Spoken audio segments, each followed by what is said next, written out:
বাড়ি যাচ্ছে। আরে আরে কোথায় যাচ্ছিস? আরে, এই, এই, দাঁড়া, এদিকে আয়। আরে, কোথায় বাড়ি যাবো?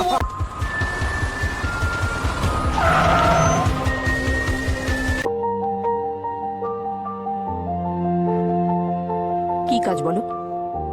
আমাদের টেনশন ছাড়ো। ম্যাডাম, শব্দ নয়, চুপ করে থাকো।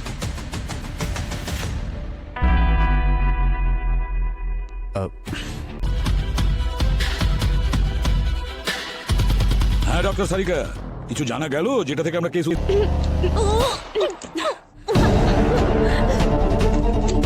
কখনো ভেবেছেন রক্তের দাম কি মানুষের জীবনের চেয়েও বেশি হতে পারে?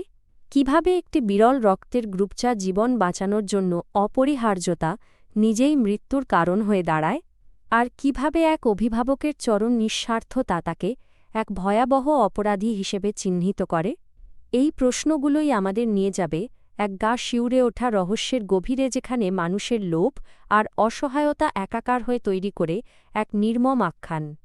গল্পের শুরুটা হয়েছিল একদল বন্ধুকে নিয়ে, যারা একটি ন্যাশনাল পার্কে অ্যাডভেঞ্চারের সন্ধানে গিয়েছিল। কিন্তু তাদের এই ভ্রমণ দ্রুতই পরিণত হয়েছিল এক ভয়াবহ অভিজ্ঞতায়, যখন তারা জঙ্গলের গভীরে হারিয়ে গিয়ে এক বীভৎস মৃতদেহের সন্ধান পায়। পুলিশ অফিসার অভিজিৎ এবং ডহ গার্গী এসে যখন তদন্ত শুরু করেন, তখন এক ভয়ঙ্কর সত্য উন্মোচিত হয়। মৃতদেহটি ছিন্ন ভিন্ন, রক্তশূন্য এবং ধারালো অস্ত্র দিয়ে টুকরো টুকরো করা। এটা স্পষ্টতই কোনো সাধারণ পশুর কাজ ছিল না, বরং এক মানুষের ঠান্ডা মাথার খুন। এই চাঞ্চল্যকর কেসের তদন্তের জন্য ডাকা হয় ডহ সারিকাকে, যিনি ফরেনসিক এবং সিআইডি উভয় ক্ষেত্রেই বিশেষজ্ঞ।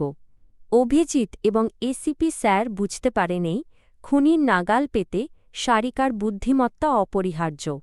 সারিকা প্রথমে রাজি না হলেও যখন তাকে জানানো হয় যে সিআইডির তাকে প্রয়োজন এবং একজন ভয়ঙ্কর খুনিকে ধরতে হবে, তখন তিনি তদন্তে যোগ দেন।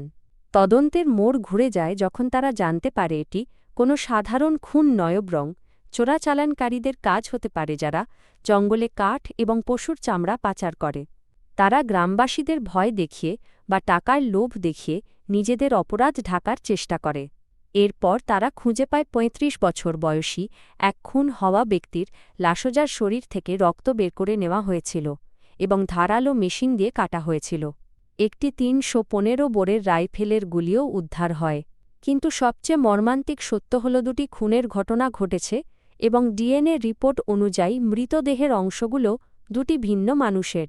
এই সময়ে অভিজিৎ এবং ডহ সারিকার মধ্যে এক ব্যক্তিগত দূরত্ব সামনে আসে। অভিজিৎ সিআইডি ছেড়ে যাওয়ার পর সারিকার সাথে যোগাযোগ রাখেন, নিজা সারিকাকে আহত করেছিল।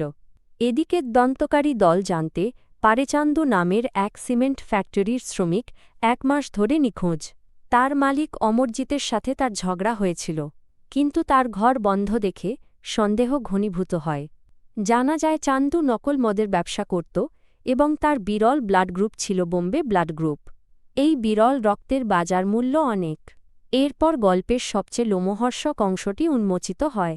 মুকুন্দ এবং ন্যান্সি তাদের মেয়ে মিনির বিরল রোগ বোম্বে ব্লাড গ্রুপের চিকিৎসার জন্য মরিয়া হয়ে ওঠে। মিনির জীবন বাঁচানোর তাগিদেই তারা এই ভয়াবহ অপরাধের পথে পা বাড়ায়। প্রথমে তারা চাঁদু নামের একজনের কাছ থেকে কম দামে রক্ত কিনছিল, কিন্তু যখন চাঁদু বেশি দাম চাইতে শুরু করে, তখন তারা তাকে খুন করে রক্ত সংগ্রহ করতে শুরু করে। প্রথম নামে আর একজন তাদের মেয়ের জন্য রক্ত দিতে রাজি না হওয়ায় তাকেও একই পরিণতি বরণ করতে হয়।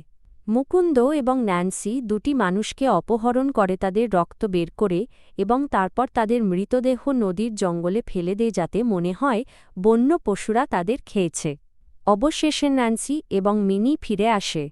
সারিকা তার ফরেনসিক দক্ষতার মাধ্যমে এই মামলার জট খুলতে সাহায্য করে। সিআইডিতে পুনরায় যোগদানের পর সারিকা, অভিজিৎ এবং বাকিরা স্বস্তির নিঃশ্বাস ফেলে। যদিও মুকুন্দ এবং ন্যান্সি তাদের মেয়ের জীবন বাঁচানোর জন্য অপরাধ করেছে, তাদের শাস্তি পেতেই হবে। তবে মিনির চিকিৎসার দায়িত্ব সিআইডি গ্রহণ করে। এই গল্প প্রমাণ করে মানুষের নিঃস্বার্থ ভালোবাসা কখনো কখনো কি ভয়াবহ পরিণতির দিকে নিয়ে যেতে পারে।